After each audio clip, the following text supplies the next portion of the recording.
வேதத்திலே ஒரு அருமையான வார்த்தையை பாருங்கள். ஏசாயா 40:31 இப்படியாக சொல்கிறது. கர்த்தருக்கு காத்திருக்கிறவர்களோ புது பலன் அடைந்து கழுகளைப் போல செட்டைகளை அடித்து உயர எழும்புவார்கள். அவர்கள் ஓடினாலும் இளைப்படையார்கள், நடந்தாலும் சோர்ந்து போகார்கள். அருமையான அந்த வேத வார்த்தையை பாருங்கள். கழுகளைப் போல புது பலன் அடைவார்களாம். அது எப்படி? கழுகு தன் வாழ்நாளிலே தன் வயது போன ஒரு நிலைமை வரும்போது அதை என்ன செய்யும்?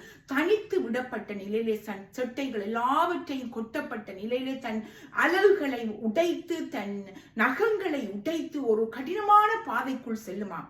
அது அந்த டிரான்ஸ்ஃபர்மேஷன் பீரியட் முடிவடையும் நிலையிலே அது மீண்டுமாக இறகுகளை பெற்று மீண்டுமாக நகங்கள் அலகுகளை பெற்று புத்து பலன் அடைந்து, முதல் இருந்ததை விட புத்து பலன் அடைந்து அது என்ன செய்யுமாம்? உயர பறக்குமாம். அதே போல்தான் சகோதரா சகோதரி, இந்த மாதத்திலே கர்த்தர் உங்களோடு பேசுகிறார். நீங்கள் கடந்த காலங்களிலே அநேக பாடுகளுக்குள்ளால் சென்று கொண்டிருந்திருக்கலாம், பிரச்சனைகள் வேதனைகளுக்குள்ளால் சென்று கொண்டிருந்திருக்கலாம். கர்த்தர் இந்த மாதத்திலே உங்களோடு பேசுகிறார். நீ இந்த மாதத்திலே கழுகுகளை போல புது பலன் அடைவாய். நாங்கள் அந்த புது பலன் அடைவதற்கு என்ன செய்ய வேண்டும்? இந்த மாதத்திலே கர்த்தருக்காக காத்திருக்க வேண்டும். என்ன தேவைகளுக்காக தேவனை நோக்கி பார்க்கிறீங்களோ தேவ சமூகத்திலே காத்திருங்கள்.